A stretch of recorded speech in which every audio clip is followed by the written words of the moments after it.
நம்ம பார்வதி பரமேஸ்வர ஹரஹர மகாதேவா. தென்னாட்டுடைய சிவனை போற்றி, எந்நாட்டவர்க்கும் இறைவா போற்றி. சிவபெருமானுடைய சிவத்தாண்டவங்களை தொடர் சிந்தனையாக செஞ்சுக்கிட்டு வர்றோம். அதில் 108 கரணங்களை தொடர் சிந்தனையாக பார்த்துக்கிட்டு வர்றதில் 5வது பதிவாக இதை நம்ம சிந்திப்போம். தேல் இயக்கம் அப்படின்னு சொல்லப்படுற லதா விருச்சிகம் அப்படிங்கிற கரணம். இடது காலை கொஞ்சம் மடக்கி ஊன்றி வலது காலை தேல் கொடுக்கு போன்று பின்புறம் வளைத்து நீட்டி இடது கையை கொடி போல நீட்டி துவள விட்டு நின்று ஆடுறது தான் இந்த தேல் இயக்கம் அப்படின்னு சொல்லப்படுது. அடுத்தது 45வது கரணமான இயங்கிடை அப்படிங்கிறது. வைசாக ஸ்தானத்தில் நின்று அளப்பத்ம முத்திரையை பிடிச்சு இடுப்பில் வச்சு இடுப்பை சுழற்றி ஆடுறது. அடுத்தது 46வது இருக்கிறது தேல் எழுச்சி அப்படின்னு சொல்லப்படுறது. காலை தேலை போல வளைச்சு 2 கைகளையும் ஸ்வஸ்திகமாக அமைச்சு இருமருங்கும் நீட்டி நின்று ஆடுறது. அடுத்து தேலி அப்படின்னு சொல்லப்படுற விருச்சிக கரணம். தோல் தலை இவற்றில் வளைக்கப்பட்ட கைகளை உடையதாயும் கால் பின்பக்கம் தொலைவாக வளைக்கப்பட்டதாயும் அமைச்சு ஆடுறது. அடுத்து 48வது வர்ற அகல் நடம் அப்படிங்கிற வியம்சிதம் அப்படிங்கிறது. வளைந்த வலது காலை 5 அடி அகற்றி வைத்து நிற்கும் ஆளிட ஸ்தானத்தில் நின்று கைகளை மார்புக்கு நேர மடக்கி பிடிச்சு நிற்கிறது. அடுத்து 49வது இருக்க சிறகு மெட்டி அப்படிங்கிறது. கைகளை ஸ்வஸ்திகமாக பக்கங்கள்லையும் அமைச்சு நிகுட்டித பாதமாக நின்று ஆடுது. அடுத்து 50வது கரணமான பொட்டிடுக்கை. வலது காதை விருச்சித பாதம் போன்ற நெற்றிக்கு நேர தூக்கி இடது கையால் பிடிச்சு கொண்டு நெற்றியில் பொட்டு வைக்கிறது. ராசசிம்மன் பல்லவன் கற்றளிகளான இரவாதான் ஈஸ்வரம், கைலாயநாதர் கோயில் ஆகியவற்றில் சிவபெருமானுடைய லலாட திலக கரண சிற்பங்கள் இருக்கிறத நம்ம கண்டு கழிக்கலாம். அடுத்தது 51வதாக ஒரு கழிப்பு அப்படின்னு சொல்லப்படுற கிராந்தகம்.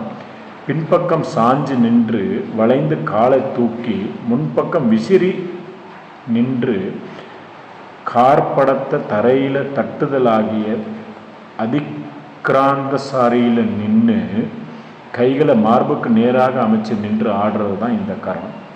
அடுத்து நொசிப்பு அப்படின்னு சொல்லப்படுற குஞ்சிதம். முதல்ல வலது காலை வளைச்சு வலது கையையும் வளைச்சு இடது காலை தூக்கி நிற்பாட்டி ஆடுறது. ராசசிம்ம பல்லவனுடைய அனைத்து சுற்றலிகள்லையும் ஆடர் கரணக்கோலங்கள் பல்வேறு அளவுகள்லையும் பல்வேறு இடங்கள்லையும் இடம்பெற்று இருக்கு. காஞ்சிபுரத்தில் இருக்கிற கைலாநாதர் கோயிலில் இந்த கரண சிற்பங்கள் பேரளவுலையும் பனைமலை தாளரீஸ்வரர் கோயிலில் குஞ்சித கரண ஓவியமாக வரைப்பட்டு இருக்கிறதையும் நம்ம பார்க்கலாம். அடுத்து 53வது வளைப்பு. முன்பாவது பின்பாவது கைகளை கால்களையும் நுனிகளால் பூமியில் ஊன்றி உடலை வளைத்து சக்கரத்தின் வட்டம் போல நின்று ஆடுறது இந்த கரணம். அடுத்தது 54வது உரம் பேருகை. ஸ்வஸ்திகமாக வீசப்பட்ட பாதத்தோட அபவித்து நிலையில் கைகளை வட்டமாக மார்பில் அமைச்சு நின்று ஆடுறது. 55வது வீசு கால்கை. வேகமாக கையையும் காலையும் வீசி ஏற்பட்டு நின்று ஆடுறது. 56வது அங்கால் விளக்கம். மேல் தூக்கிய விரல்களை உடைய காலானது பக்கத்திலேயே அமைய மேலே நீட்டப்பட்டும் அப்பொழுது உள்ளங்கைகளை மேலே நீட்டியும் நின்று ஆடுதல். 57வது தாழ்பால் அப்படின்னு சொல்லப்படுற கரணம். பாதம் பின்பக்கமாக 2.5 கால அளவு வித்தியாசத்தில் நீட்டப்பட வேண்டும். அதற்கேற்றவாறு கைகளை முன்னே நீட்டப்பட்டு ஆடுதல். 58வது ஒருமுக நடம் அப்படின்னு சொல்லப்படுறது. கைகால் 2ஐயும் ஒரு பக்கமாக பின்புறமாகவாவது பக்கங்களிலாவது நீட்டி ஆடுதல். 59வது சுழலும் நடம் ஆவர்த்தம் அப்படின்னு சொல்லப்படுறது. குஞ்சித காலை விரைவாக பரப்பி திருப்பி ஆடல் இயக்கத்திற்கு ஏற்றவாறு கைகளை திருப்பி ஆடுதல் இந்த கரணம். அடுத்தது 60வது அளவாடு கால் அப்படின்னு சொல்லப்படுற டோலா பாதம். வளைந்த காலை மேலெடுத்து ஒரு பக்கத்திலிருந்து மற்றொரு பக்கத்திற்கு தொங்க விட்டு வீசி அவ்வியக்கத்திற்கு ஏற்றவாறு கைகளையும் அசைத்து ஆடுதல். 61வது கரணம் திருப்பகம். இடது காலையும் உடலையும் சிறிது வளைச்சு தூக்கி கைகளை இருமரங்கும் விசிறி பிரம்மரி முத்திரையாக வச்சு ஆடுதல். 62வது இருப்பு திருப்பு அப்படின்னு சொல்லப்படுறது. சுசி முத்திரையாக வலது காலை தொடைப்பக்கத்தில் வளைச்சு ஸ்வஸ்திகம் போல வச்சு மற்றொரு காலை திருப்பும்போது தொடை திரும்பும்படி பக்கங்களில் ஹம்சபட்சம் அமைய சுற்றி ஆடுறது இந்த கரணம். அடுத்தது பக்க வீச்சு அப்படின்னு சொல்லப்படுறது. காலை முன்னாடி வீசி அதற்குத்தகையற்றவாறு கைகளையும் வீசி நின்று ஆடுது. 64வது கரணம் நிலைப்பின்மை அப்படின்னு சொல்கிறது. முதுகெலும்புடைய முனையிலிருந்து வளைந்து பரதம் உடையதாகவும் மார்பானது மேல் நோக்குவதாகவும் திலகத்தில் கையை வைத்து ஆடுது. மின்னேற்பு அப்படின்னு சொல்கிறது. 65வது கரணம் முதுகெலும்புடைய முனையில இருந்து காலை தலையில் உராய்வதாக நீட்டி பின் இரு கைகளையும் மண்டல ஆவித்தமாக வைத்து ஆடுறது. 66வது கரணம் விரிவியக்கம். முன்னோக்கி அதிக்கிராத சாரியாக நடந்து பிரயோகத்திற்கு தக்கவாறு கைகளையும் அமைச்சு நின்று ஆடுறது இந்த கரணம்.